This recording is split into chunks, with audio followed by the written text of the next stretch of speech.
Ladies and gentlemen, Jai Hind. The Russia-Ukraine war was predicted to be short and sharp.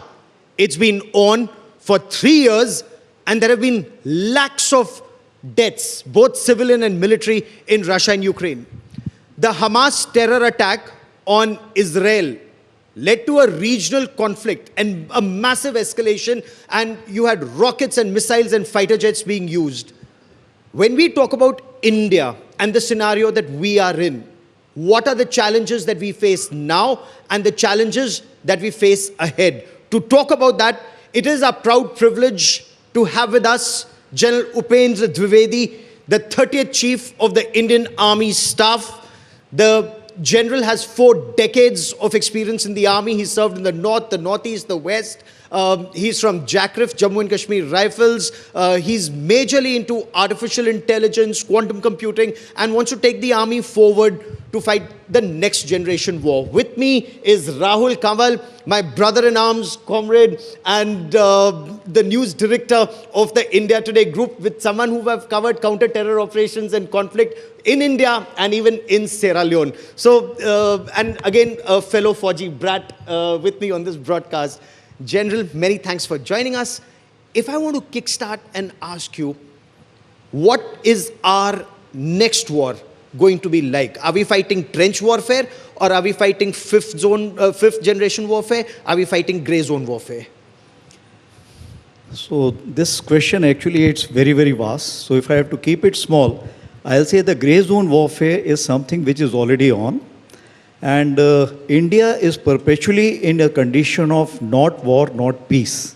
And that is how it is going to continue with our 2.5 war threat, 2.5 front threat what we have. Now coming on to what is going to be the future war, Atal Bihari Vajpayee ji said that you can change your friends but you can't change your neighbor. And if you can't change your neighbor, it means that as far as India is concerned, India is saddled with all the 5 generations of warfare. It means trench warfare, indirect fire, maneuver warfare, hybrid warfare, and of course the latest edition of the artificial intelligence or the quantum computing.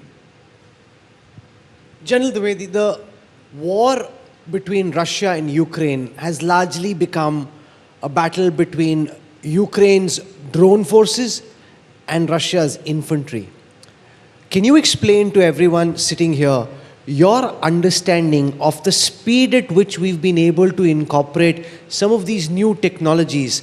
God forbid if India and China were to go to war and China were to send a swarm of armed drones, what is our level of preparedness to defend and to attack, given what you're seeing and learning from the Russia-Ukraine war front? So the few videos which have come out of the FPV and others are something which we should not take as a kind of a gospel truth. That is point number 1. This is age of acceleration when we are talking about the technology is changing very fast. But we also have to understand that change must come with the velocity of relevance. So once I have told you these 5 generations of warfare, it means, are these generations going to go away? The answer is no. The second thing is, what are we likely to do as far as this adoption of technology is concerned? The adaptation and innovation has to be there while we are carrying out the conventional operations. It means that we have to be prepared for all the situations which are coming up. For example, let's take drone. Drone and counter drone has got a ratcheting effect. You have a drone technology, now you need a superior counter drone technology. You have a superior drone technology coming up to counter that, and so on and so forth. So when are we looking at, drone provides you 3 facilities. It provides you eyes and ears, it provides you ammunition, and also, if I can say that, the logistics. In case of India, we are adapting to it, and I must give you example of 2022 when I took over the army commander. That time a Jawan or an NCO from a Sikh regiment had already prepared a drone which could fire AK-47, which could drop a bomb, or so on and so forth. So if I can say that Indians are very good at adaptation or jugaad, so we have all the answers for these kind of situations.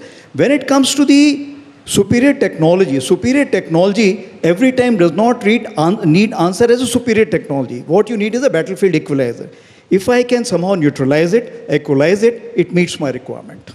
Sir, you spoke of the jugaad and you spoke of how a Jawan in the forge was able to make a drone with an AK-47 that could neutralize the threat. How do you scale it up? Because we are told, and is that just psychological warfare, that China or any adversary would have a swarm drone attack. Now, how do you counter a swarm drone attack or a massive rocket fire? And we are told that China has superior, firepower, that they take down your bridges and your camps and your forge. How do you counter that?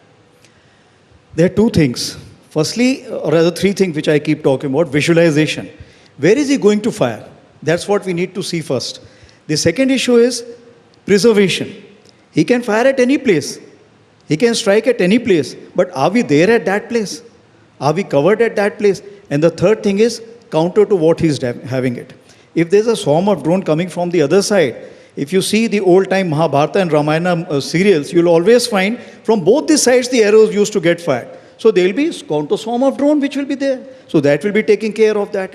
What is important is, after the onslaught or after the direct firing, are you able to recuperate? Are you able to come back to the normal and carry out the actions which you were envisaged to do?